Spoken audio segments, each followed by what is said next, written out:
Bonjour à toutes, bonjour à tous, Eve et Tofi aux commandes de votre podcast préféré Ciné-Critique. Numéro 158 de la semaine du 18 février 2021, toute l'actualité du 7e art, les conseils de films et séries à domicile. Bonjour Tofi. Bonjour Eve et bonjour aux fidèles de notre podcast. La vague de froid semble faiblir enfin. Est-ce un signe annonciateur du printemps ? Bon, alors Eve, en attendant, on a pas mal de petites informations cette semaine, évidemment dans le domaine des services de streaming, et ensuite on se rabattra sur les conseils de films et séries à voir à la maison où l'offre est riche, surtout en ces temps de disette culturelle. Alors Eve, on commence avec Netflix. Oui, le leader mondial des services de streaming nous propose en France de revisiter nos classiques du cinéma français avec une sélection de films de Claude Chabrol.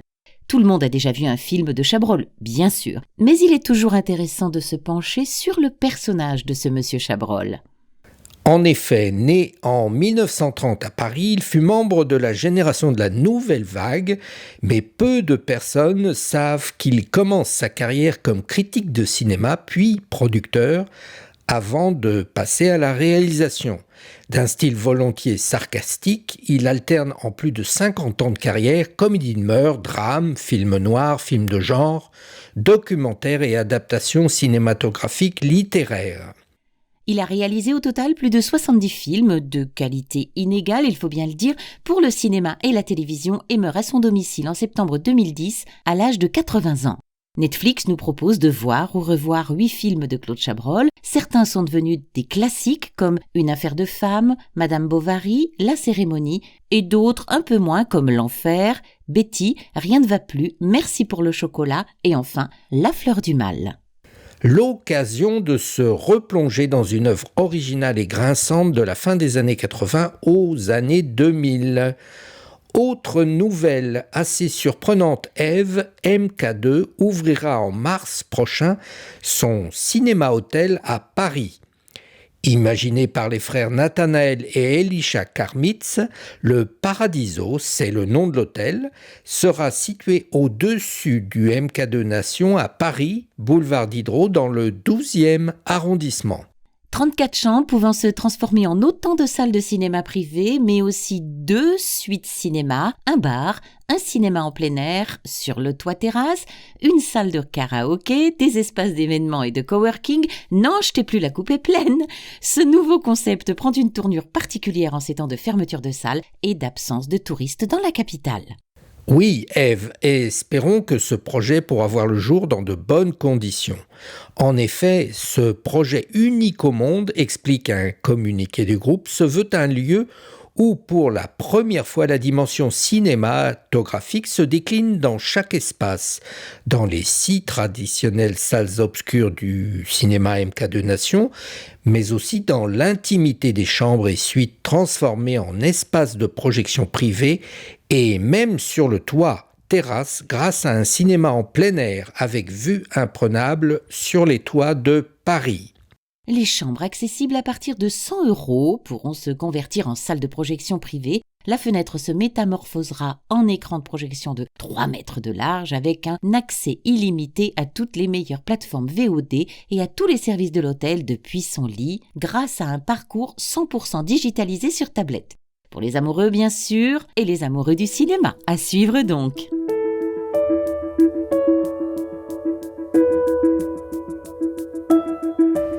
Une autre info qui concerne maintenant le service de streaming Disney+, qui propose un complément d'offres de films, séries et documentaires adultes issus de la Fox principalement et dénommé Star.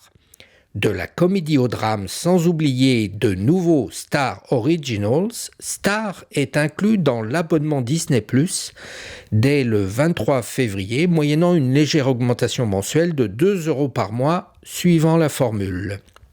En parallèle de 4 séries françaises originales en développement pour Star, Disney+ a fait l'acquisition des séries déjà diffusées sur les chaînes classiques de TF1, Arte, OCS, M6 et France 2. Profilage, Moloch, Je te promets, Lazy Company, Papa ou Maman, Un homme d'honneur, Fais pas ci, fais pas ça. Tout comme les films et artistes de Michel Hazanavicius ou encore Japelou, de Guillaume Canet, qui viendront s'ajouter au catalogue américain dont voici un aperçu: Titanic, 3 Billboards, Volte-face, Piège de cristal, Alien. Ça va être de plus en plus dur de choisir, Ève. Et oui, la promesse est de plus de 250 films et documentaires, une quarantaine de séries, soit plus de 3800 heures de contenu au lancement, qui s'ajouteront aux plus de 6500 heures déjà disponibles sur Disney+. Les chiffres donnent le tournis, Tofi. Sans compter que Disney+ a déjà affolé les compteurs en totalisant déjà près de 95 millions d'abonnés à travers le monde, 15 mois après son lancement, et dans nettement moins de pays que Netflix. Et donc, avec Amazon, les 3 services américains sont donc le tiercé gagnant des services de streaming généralistes. Bir baba evladın için neler yapar biliyor musun sen? Her şeyi. Her şeyi. Sen yapabilecek mi acaba? On attaque les conseils de films et séries maintenant, Tofi, avec une série et 2 films. Et on commence avec la série qui nous vient de Turquie, qui date de 2017 et qui s'appelle Masum. Après une longue carrière dans la police de Istanbul, Svedet Bayrakçı est retiré avec sa femme, Loster Nermin, dans leur maison familiale. Mais la mort de leur fils aîné Tahir, dans un accident de voiture aux circonstances troubles, est venue bouleverser cette paisible retraite. Flic quarantenaire travaillant dans le même commissariat que Sedvet, Youssouf est en pleine déprime depuis son divorce. Un jour, pour tenter de lui changer les idées, son supérieur hiérarchique lui confie une mission délicate, passer quelques jours chez ses amis les Bayrakçı pour faire la lumière sur la disparition du fils.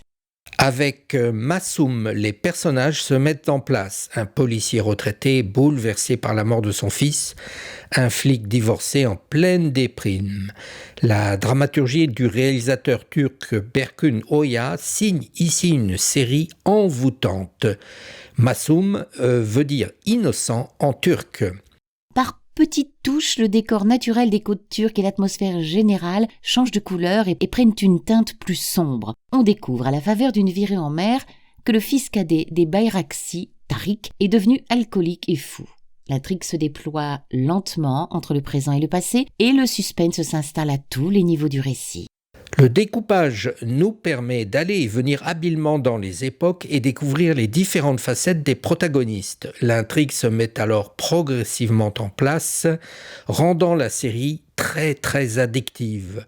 Le développement des relations entre les personnages, prisonniers de leurs angoisses et de leurs névroses, se font dans un environnement où se télescopent la tradition et la modernité, la ville, la campagne et le droit et les secrets familiaux.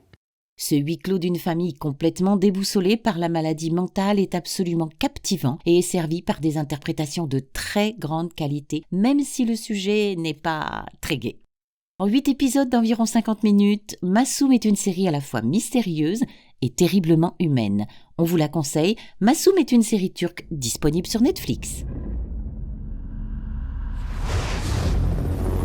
I own an island off the coast of Costa Rica.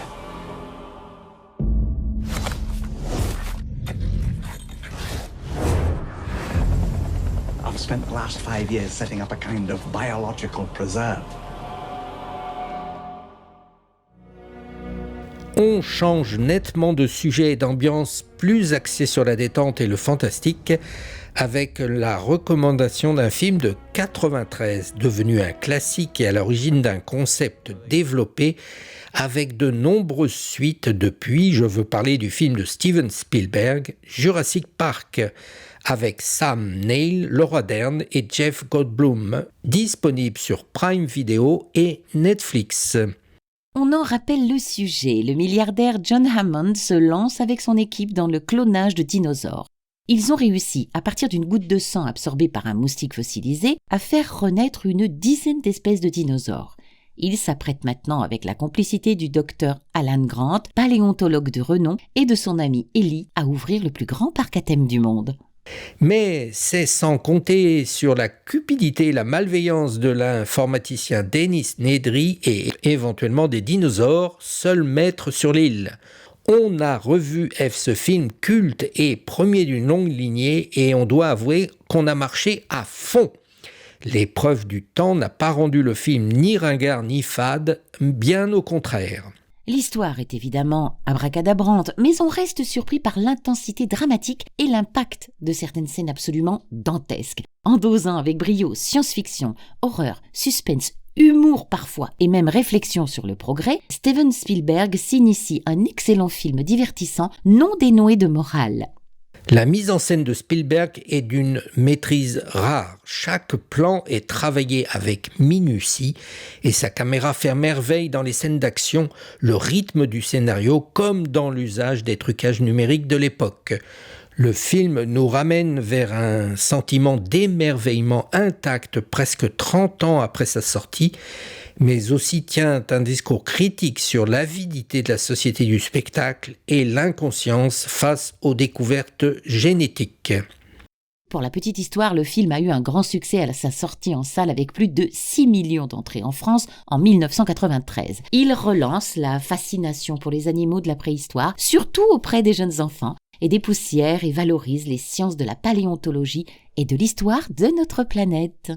Enfin, l'actrice Juliette Binoche avait été pressentie pour jouer le rôle de Ellie Sattler, malheureusement indisponible à l'époque. C'est donc Laura Dern qui incarnera finalement la paléobotaniste. Film à la jonction du suspense et du film d'aventure, Jurassic Park est un spectacle étonnant et scotchant à découvrir ou redécouvrir. Disponible dans de nombreuses éditions en coffret DVD et Blu-ray, il est également actuellement visible sur Prime Video et Netflix. Au règlement des multinationales. Ou si vous préférez les paresseux, si vous aimez la tendresse, ou si vous méritez des baffes, ce film est fait pour vous. Si vous aimez les flingues, ou que vous préférez les papillons, si vous aimez les jolies filles, ou que vous préférez les gros bras, si vous n'aimez pas vous faire tripoter, Je déteste ça. ou si vous changez d'avis, ce film est fait pour vous. Notre troisième sélection est un film français de Antonin Perecchiacco qui s'appelle La Loi de la Jungle, sorti en France en juin 2016, avec Vincent McCain, Vimala Pons, Pascal Légitimus, Mathieu Amalric et Jean-Luc Bidot. Marc Châtaigne, stagiaire au ministère de la Norme, est envoyé en Guyane pour la mise aux normes européennes du chantier Guyaneige, première piste de ski indoor d'Amazonie destinée à relancer le tourisme en Guyane. De mésaventure en mésaventure, on lui affuble un coéquipier. Pas de chance, c'est une très belle fille. Pire, elle a du caractère. Vive le burlesque dans une époque triste et grise. La Loi de la Jungle est un film au scénario improbable, avec des situations grotesques et absurdes, mais quelle jubilation! On retrouve ici la tonalité des comédies françaises de la fin des années 70, comme Et la tendresse bordel de Patrick Schulman, des films de Yves Robert ou de Pierre Richard, où la critique, le mauvais esprit et la provocation étaient la norme. Un film dont il est impossible de raconter l'histoire au rythme le plus souvent échevelé, dans lequel les gags les plus fous, le plus souvent visuels, se succèdent à grande vitesse. D'autres gags font appel aux comiques de répétition et arrivent à faire de plus en plus rire à chaque apparition. Cela étant, même si en apparence le film ne se prend pas au sérieux, ce qu'il montre, ce qu'il dénonce est lui très sérieux. Porté par deux jeunes acteurs français qui ont fait leur chemin depuis et qui s'amusent comme des fous, on est emballé par cet élan libertaire et libérateur. Une idée par minute, c'est le tempo de ce film particulièrement original et jouissif. À noter l'utilisation originale de la musique qui accompagne les changements de rythme et les décrochages. Un film inattendu, jubilatoire et parfaitement foutraque. On aime! Vous comprendrez pourquoi on a choisi ce film qui va irradier votre soirée en regardant La Loi de la Jungle, disponible en DVD et VOD sur Orange, Apple TV et Canal VOD. Et c'est sur ce clin d'œil burlesque que nous terminons cette semaine notre épisode.